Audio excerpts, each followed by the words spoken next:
5 मई 2019 वाले दिन रूस की एरोफ्लॉट फ्लाइट 1492 मॉस्को के शेरेमेतेवो हवाई अड्डे से उड़ान भरकर मरमांस्क हवाई अड्डे तक जाने वाली थी। 73 यात्रियों वाली इस फ्लाइट के 5 सदस्यीय क्रू ने उड़ान से पहले सारी चीजें चेक कर ली और प्लेन को रनवे पर लाकर खड़ा कर दिया। शाम 6:03 पर प्लेन ने टेक ऑफ के बाद ऊंचाई पकड़नी शुरू की। मौसम थोड़ा खराब था, पर पायलट ने इससे कहीं ज्यादा खराब मौसम में उड़ान कर चुका था, लेकिन टेक ऑफ के 5 मिनट के बाद ही एक तेज धमाके ने जहाज को पूरी तरह से हिलाकर रख डाला। इस जोर के झटके के कारण प्लेन का मेन रेडियो बंद हो गया और ऑटो पायलट सिस्टम भी खराब हो गया। पायलट्स को लगा कि घबराने की कोई बात नहीं, क्योंकि ये सिर्फ एक छोटी सी इलेक्ट्रिकल गड़बड़ी से ज्यादा कुछ भी नहीं था, लेकिन उन्हें जरा भी अंदाजा नहीं था कि अगले आधे घंटे के अंदर प्लेन पर मौजूद हर एक शख्स की जिंदगी खतरे में पड़ने वाली थी। और उसके लिए सिर्फ पायलट्स द्वारा लिए गए कुछ फैसले नहीं, बल्कि यात्रियों की कुछ बेहद ही बेवकूफाना हरकतें भी जिम्मेदार थीं।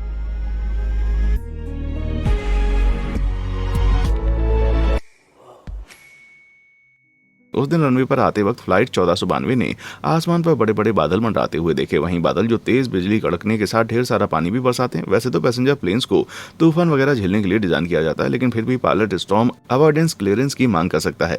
ये एयर ट्रैफिक कंट्रोलर द्वारा दी जाने वाली एक परमिशन है, जिसके तहत पायलट तूफान के खतरनाक हिस्सों और बिजली गिरने से होने वाले इलेक्ट्रिकल डिस्टर्बेंस से बच सकते हैं। लेकिन फ्लाइट पायलट 1492 ने ऐसी कोई डिमांड नहीं की और पायलट ने हवा में पहुंचने के बाद तूफान से दूर मुड़ जाने के इरादे से टेक ऑफ किया। लेकिन 8900 फुट की ऊंचाई पर पहुंचने पर बिजली का एक जोर का झटका प्लेन से टकराया और जिसके चलते write head angle of attack sensor, ice detector, temperature sensor और जहाज की बॉडी का पूरा ऊपरी हिस्सा पूरी तरह से डैमेज होने के साथ साथ रेडियो और ऑटो पायलट सिस्टम की एकदम बंद पड़ने की स्थिति बन गई। बिजली के जबरदस्त झटके ने प्लेन को पूरी तरह से हिला डाला और यात्री डर के मारे अपनी सीट से चिपके हुए थे। लेकिन शुक्र है कि इन सबके बावजूद जहाज अभी भी उड़ रहा था। कैप्टन ने एक भी क्षण गवाए बिना प्लेन का दूसरा रेडियो सिस्टम ऑन करके शेरेमेतेयो एयर ट्रैफिक कंट्रोल से संपर्क किया और मैनुअल उड़ान भरते हुए एयरपोर्ट की तरफ वापस लौटने लगे। लेकिन वापसी करते वक्त प्लेन तय रूट से थोड़ा भटक गया और रनवे पर सही एंगल से उतरने के लिए उसे फिर से यू टर्न मार के आना पड़ा। अब रनवे 24L पर लैंडिंग के लिए बढ़ते हुए जहाज के लिए सभी सिस्टम चेक करने को ठीक हो गए और लग रहा था कि लैंडिंग ठीक से हो जाएगी, लेकिन 1000 फीट की ऊंचाई पर पहुंचते ही कॉकपिट का अलार्म सिस्टम फिर से बज गया।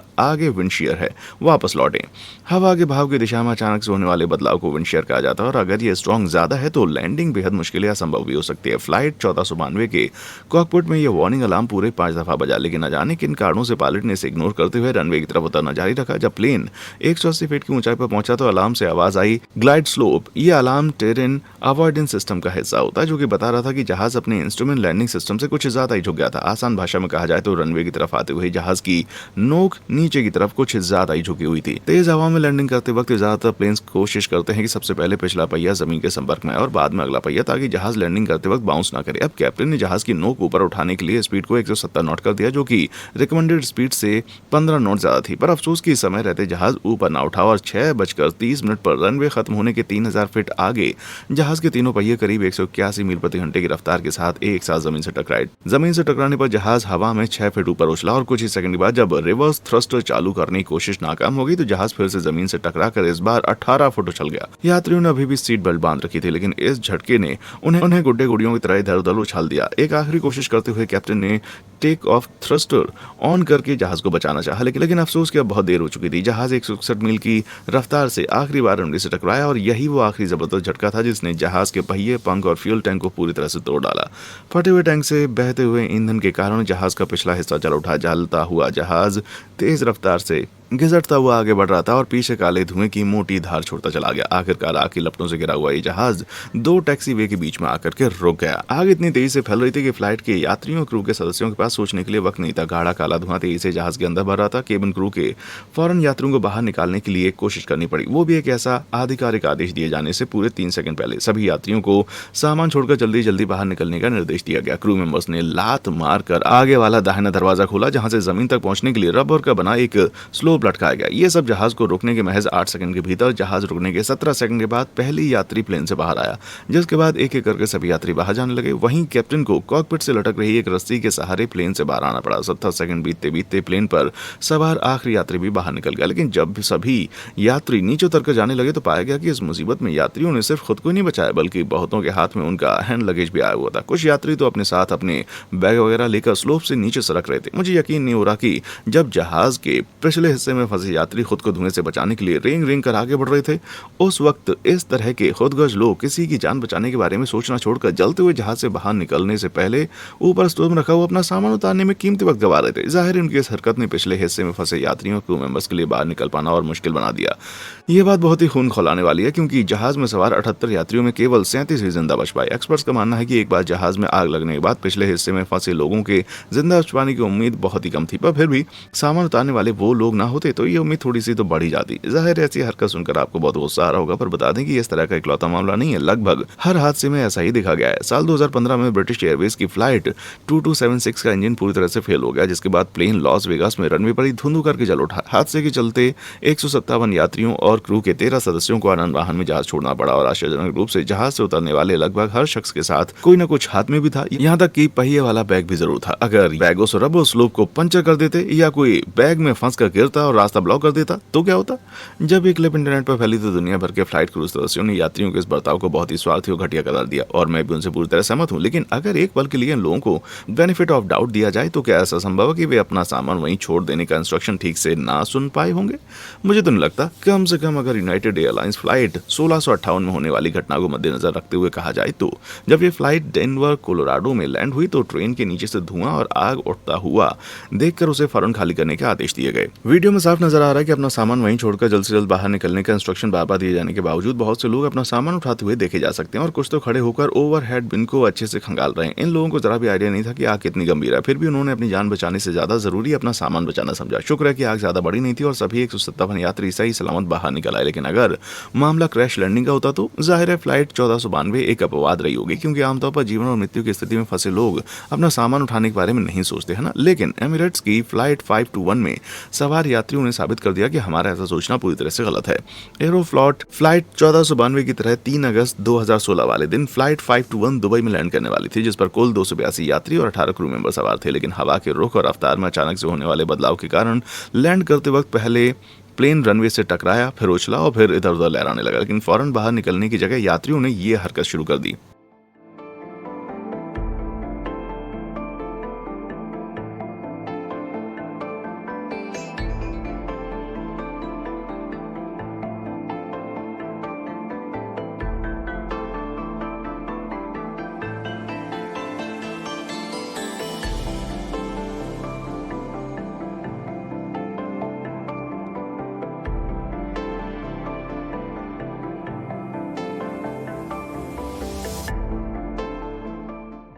लोग बाहर जाने का रास्ता ब्लॉक करके अपने सामान के लिए मारामारी कर रहे थे, जबकि उन्हें खुद के साथ साथ अपने बच्चों और फैमिली को बाहर निकालने की सोचना चाहिए था। ये किसी चमत्कार से कम नहीं था कि ऐसी बेवकूफाना हरकत के बावजूद सभी यात्री महज छोटी मोटी चोटों के साथ बाहर निकल आए, वो भी एकदम राइट टाइम पर। प्लेन रुकने के महज 9 मिनट के बाद किसी बचे खुचे यात्री को चेक करने के लिए केवल पायलट और को पायलट ही प्लेन पर मौजूद थे, तभी आग प्लेन के बीच वाली फ्यूल टैंक तक पहुंच गई और तेज धमाके के साथ जहाज के चीथड़े उड़ गए। किस्मत से दोनों पायलट जिंदा बच गए, पर वो बेहद गंभीर रूप से चोटिल हुए थे। इसलिए सलाह दी जाती है किसी प्लेन हादसे के वक्त यात्रियों को अपने सामान के बजाय अपनी जान बचाने की सोचनी चाहिए, क्योंकि क्या पता आग इतनी तेजी से बढ़ रही हो कि प्लेन में विस्फोट होने वाला हो। तो अगर आप भी खुद को ऐसी किसी स्थिति में फंसा हुआ पाते हैं तो जरूर ध्यान रखें कि आपका सामान तो दोबारा खरीदा जा सकता है, लेकिन आपके और आपके परिजनों की जिंदगी और उनके पीछे फंसे हुए लोगों की जिंदगी दोबारा लौट कर नहीं आएगी। इसलिए बैग छोड़िए और आगे बढ़िए, समझे। फिलहाल क्रैश के दौरान ऐसी कोई हरकत करने के खिलाफ कोई कानून नहीं है। क्या अगर ऐसा कोई कानून होता तो लोग ऐसी हरकत ना करते? मुझे नहीं पता, आपका क्या ख्याल है? अगर आप ऐसा कानून सपोर्ट करते हैं तो लाइक बटन को दबाएं और अगर आप इसके खिलाफ हैं तो सब्सक्राइब बटन को दबाएं। तो आइए फिलहाल के लिए इस बेहद बहस को साइड में रखते हैं और देखते हैं कुछ ऐसी और हरकतें जिन्हें यात्रियों और पायलट को प्लेन पर कभी नहीं करनी चाहिए। खिड़की पर लात न मारें। आप सोचते होंगे प्लेन का टिकट खरीदने वाले हर शख्स के पास इतना दिमाग होता ही होगा कि उसे पता हो कि फ्लाइट के दौरान प्लेन को डैमेज नहीं करना है। फिर भी 14 सितंबर 2022 वाले दिन पाकिस्तान इंटरनेशनल एयरलाइंस की फ्लाइट 283 के केबिन क्रू को एक आदमी को सीट से बांधना पड़ा, क्योंकि वो लात मारकर उड़ते हुए जहाज की खिड़की तोड़ना चाहता था। At the time of departure from Peshawar, he was fine. I have a video. He was fine. Right after the takeoff, he act like this.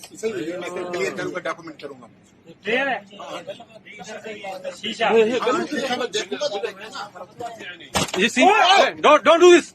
यार आप ये बड़ा मस्त ये यात्री काफी देर से डिस्टरबेंस पैदा कर रहा था। वो रास्ते में लेट कर प्रार्थना करने लगता है, फिर क्रू से हवा में 36,000 फीट ऊपर उड़ते जहाज से उतरने की मिन्नतें करने लगता है, जिसके बाद उसे अपनी सीट पर जाने के लिए कहा गया और ना मानने पर जबरदस्ती सीट पर बिठा दिया गया। ये हरकत कोई बड़ी बात नहीं थी और क्रू को थोड़ी बहुत दिक्कत नहीं हुई होगी, लेकिन खिड़की पर लात मारना वाकई बहुत ही खतरनाक साबित हो सकता है। एयरप्लेन की खिड़की को प्लेन के अंदर और बाहर के प्रेशर के फर्क को झेलने के लिए खासतौर पर डिजाइन किया जाता है, क्योंकि 10,000 फीट से ऊपर उड़ने पर हवा का घनत्व तो बहुत ही कम हो जाता है। आज के मौजूदा प्लेन्स की खिड़की में दो परतें होती हैं, जिसमें कि अंदर वाली परत 0.375 इंच मोटाई वाले मजबूत स्ट्रेच एक्रिलिक मटेरियल की बनी होती है। खिड़की के अंदर वाली ये परत 4,900 पाउंड का प्रेशर झेल सकती है। एक आम इंसान की लात से पड़ने वाला दबाव करीब 1,000 पाउंड होता है, इसलिए सिर्फ एक बार लात मारने से प्लेन की खिड़की टूटने का चांस बहुत ही कम है। लेकिन अगर बार बार उस जगह पर लात मारी जाए तो खिड़की टूट सकती है, जो कि बहुत ही बुरा होगा। याद होगा हमने अंदर बाहर के दबाव के बारे में फर्क बताया था। सो अगर कोई खिड़की टूट जाती है तो अंदर की उच्च दबाव वाली हवा जबरदस्त रफ्तार से बाहर की ओर जाती है, जिससे खिड़की के आसपास का रखा सामान या लोग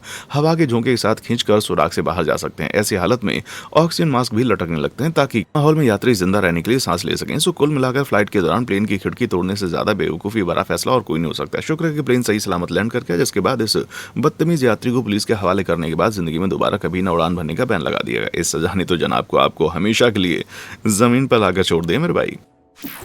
सेफ्टी नियमों को ध्यान से सुने। कोई भी पैसेंजर फ्लाइट शुरू होने से पहले फ्लाइट अटेंडेंट लोगों के सामने वही पुराने सेफ्टी इंस्ट्रक्शन को दोहराता है, जिसे वो पहले भी हजारों बार सुन चुके होते हैं। आपको शायद ये इंस्ट्रक्शन बोरिंग लगते होंगे और क्या पता फ्लाइट अटेंडेंट को आपसे भी ज्यादा बोरिंग लगते हों, लेकिन उन्हें ध्यान से सुनना बहुत जरूरी है। ऐसा ना करना एक गलती साबित हो सकती है, जिसके चलते लोगों की जान जा सकती है। लेकिन अगर आप लकी साबित हुए तो आपको बस इंटरनेट पर बनाया जा सकने वाला मजाक झेलना होगा, जैसा कि साउथ वेस्ट एयरलाइंस की फ्लाइट 1380 में सवार यात्रियों को पता चला। 17 अप्रैल 2018 वाले दिन ये फ्लाइट न्यूयॉर्क से उड़कर डल्लास जा रही थी, लेकिन रास्ते में उसका बाएं इंजन खराब हो गया। इंजन के टूटे हुए बाहरी कवर का एक टुकड़ा खिड़की जा टकराया और उसे चकनाचूर कर दिया, जिसके चलते केबिन का दबाव तेजी से कम होने लगा। लात मारकर खिड़की तोड़ने वाला ये किस्सा तो आपको याद ही होगा। जी हाँ, ठीक वैसा ही, लेकिन इस बार हकीकत में केबिन में ऑक्सीजन तेजी से कम होने लगी और जबरदस्त रफ्तार से बाहर जाती हुई हवा एक यात्री को भी अपने साथ खींच कर ले गई। वहीं बाकियों के लिए सांस लेना मुश्किल हो जाने के कारण उस पर हाइपोक्सिया का खतरा मंडरा रहा था। इस स्थिति से निपटने के लिए जहाज के ऑक्सीजन मास्क बाहर निकल आए, लेकिन बहुत से यात्रियों के सेफ्टी इंस्ट्रक्शन पर ध्यान न देने के कारण फ्लाइट के अंदर से इस तरह की तस्वीरें देखने को मिली, जबकि मास्क के पैकेट पर साफ लिखा होता है कि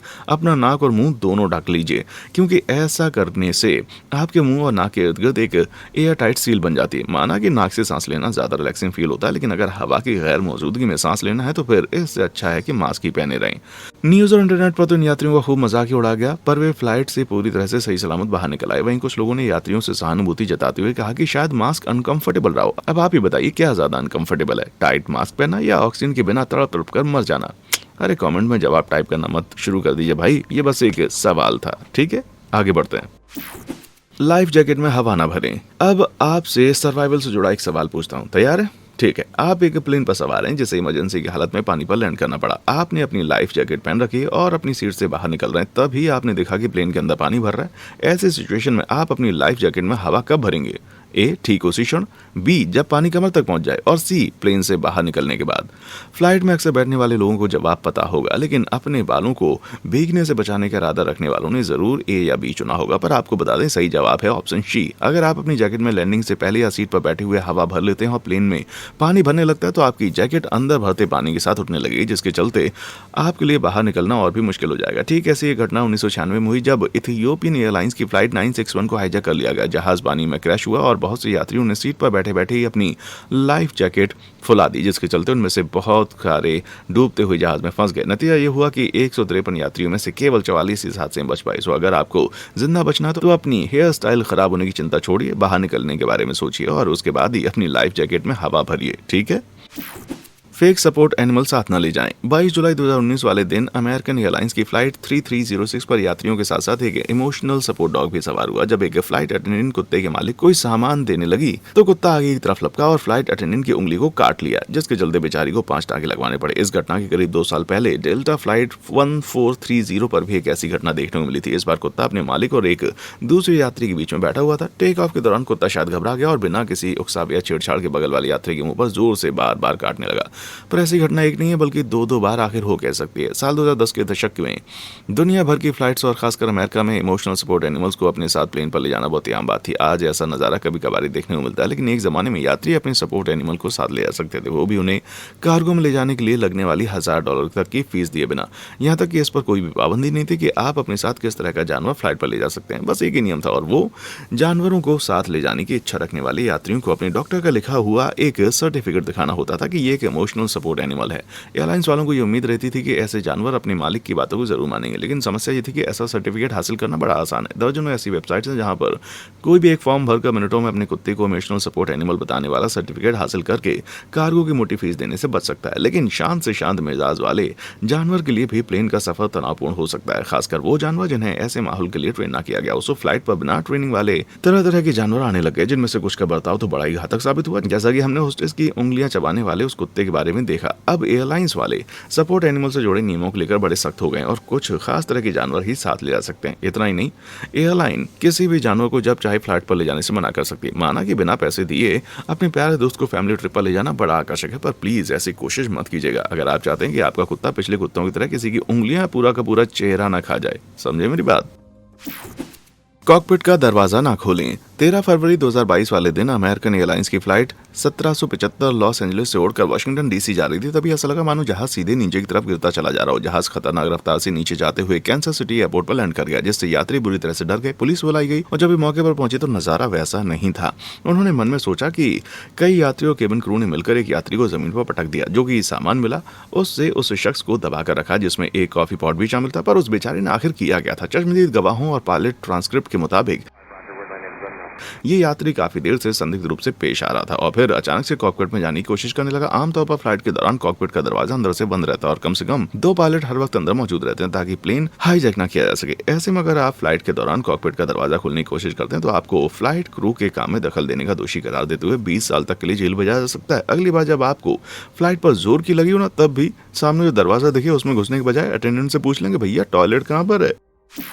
जो बोलें एकदम साफ बोलें, पर ऐसा नहीं कि यात्रियों की सिर्फ जान यात्रियों के चलते खतरे में पड़ती हो। कभी कभार तो पायलट्स और यहाँ तक कि एयर ट्रैफिक कंट्रोलर भी इस हादसे के लिए जिम्मेदार होता है। लेकिन एयरलाइंस इतिहास में शायद ही कोई ऐसा हादसा टेनेरिफे एयरपोर्ट की दुर्घटना जितना भयानक रहा होगा। 27 मार्च 1970 वाले दिन KLM फ्लाइट 4805 टेक ऑफ के लिए रनवे पर जा रही थी। ग्रेन कनेरिया एयरपोर्ट पर बॉम्ब होने की खबर के चलते ज्यादातर ट्रैफिक को लॉस रेडियोज एयरपोर्ट की तरफ मोड़ दिया गया, जो कि इतना ट्रैफिक हैंडल करने के लिहाज से बहुत ही छोटा था। स्थिति को और भी गंभीर बनाते हुए रनवे को घने कोहरे ने ढक रखा था, जिसके चलते 330 फीट से ज्यादा कुछ नहीं दिखाई दे रहा था। बोइंग 747 प्लेन वाली पैसेंजर फ्लाइट 4805 ने अपना थ्रोटल खींचा और टेक ऑफ के लिए रनवे पर दौड़ने लगी। तभी को पायलट ने नोटिस किया कि उन्हें टेक ऑफ का क्लियरेंस नहीं दिया गया और रेडियो पर यह बात ट्रैफिक कंट्रोलर को बताई। पायलट ने कहा कि हम टेक ऑफ करने जा रहे हैं।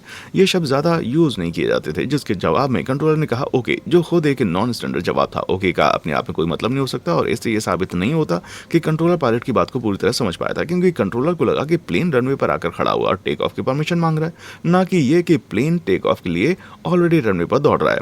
कंट्रोलर का पूरा जवाब था खड़े रहिए मैं बताऊंगा, जिससे साफ जाहिर होता है कि उसने टेक ऑफ की परमिशन नहीं दी थी। लेकिन यह गलतफहमी बड़ी घातक साबित होने वाली थी। फ्लाइट 4805 घने कोहरे में रनवे पर दौड़ी चली जा रही थी और अभी लैंड करने वाली दूसरी बोइंग 707 पैन अमेरिकन फ्लाइट 1736 भी तेजी से उसी रनवे पर दौड़ रही थी। कोहरा बेहद घना होने के कारण दोनों फ्लाइट एक दूसरे को देख नहीं पा रहे थे, ना ही रनवे का नजारा ट्रैफिक कंट्रोलर टावर से नजर आ रहा था। एयरपोर्ट पर ग्राउंड रडार सिस्टम भी नहीं लगा हुआ था, यानी कुल मिलाकर किसी को अंदाजा नहीं था कि अगले कुछ क्षणों में क्या घटने वाला है। अब रनवे पर दोनों ही फ्लाइट्स 160 मील प्रति घंटे की खतरनाक रफ्तार से धड़धड़ाते हुए एक दूसरे की तरफ बढ़ रही थी, यानी इतनी तेज कि उन्हें रोका नहीं जा सकता। फ्लाइट 4805 के पायलट ने प्लेन को तेजी से बगल में घुमा दिया, गियर लगा दिया। प्लेन का अगला हिस्सा तो ऊपर उठ के पार हो गया, लेकिन पिछला पहिया फ्लाइट 1736 के अगले हिस्से से बुरी तरह जा टकराया। 1736 के परखच्चे उड़ गए और 4805 कुछ देर के लिए हवा में उठने के बाद जमीन से टकराई और बुरी तरह से जलने लगी। प्लेन का दाहिना इंजन फ्लाइट 1736 में घुस गया और ठीक कॉकपिट के पीछे जाकर गिर गया। दोनों प्लेन पूरी तरह से नष्ट हो गए और उन दोनों में सवार कुल 644 यात्रियों में से महज 61 ही जिंदा बच पाए, यानी 10% से भी कम। इस हादसे के चलते एयर ट्रैफिक कंट्रोल और पायलट के बीच होने वाली वार्ता के लिए स्टैंडर्ड कोड निर्धारित किए गए, जिसके तहत टेक ऑफ जैसे शब्द कभी इस्तेमाल किए जाने थे जब एक्चुअल टेक ऑफ के लिए परमिशन दी या कैंसिल की जा रही हो। यानी अब कंट्रोलर को पायलट की बात समझने के लिए उसे 2 बार दोहराना नहीं पड़ता और अगर ऐसा हो रहा है तो समझिए फ्लाइट में कुछ भारी गड़बड़ है। बच्चों को प्लेन कभी ना उड़ाने दें। आप में ज़्यादा लोग उस वक्त काफ़ी छोटे रहे होंगे, शायद इसलिए याद ना हो, लेकिन 1990 के दशक में पायलट बच्चों को अक्सर कॉकपिट में ले जाया करते थे और कभी कभार तो लैंडिंग और टेक ऑफ के दौरान भी। लेकिन अब ऐसा बहुत ही रेयरली होता है क्योंकि 9/11 की घटना के बाद फ्लाइट की सुरक्षा काफ़ी ज़्यादा कड़ी कर दी गई। लेकिन एक ऐसी दूसरी फ्लाइट भी थी जिसने पायलट्स को सबक दिया कि बच्चों को कभी भी कॉकपिट के अंदर नहीं ले जाना चाहिए। वो थी एरोफ्लॉट फ्लाइट 593। 23 मार्च 1994 वाले दिन मॉस्को से उड़कर हांगकांग जाने वाली ये फ्लाइट 63 यात्रियों और 12 क्रू मेंबर्स के साथ बिना किसी दिक्कत के परफेक्टली टेक ऑफ कर गई। पायलट और को पायलट के अलावा कॉकपिट में एक तीसरा रिलीफ पायलट भी मौजूद था, ताकि अगर इतनी लंबी यात्रा पर कोई पायलट थक जाए तो उसके आराम करने तक रिलीफ पायलट उसकी जगह ले सके। रिलीफ पायलट के साथ कॉकपिट में उसकी 13 साल की बेटी और 16 साल का बेटा भी मौजूद था, जो अपनी पहली इंटरनेशनल फ्लाइट पर ले जा रहे थे।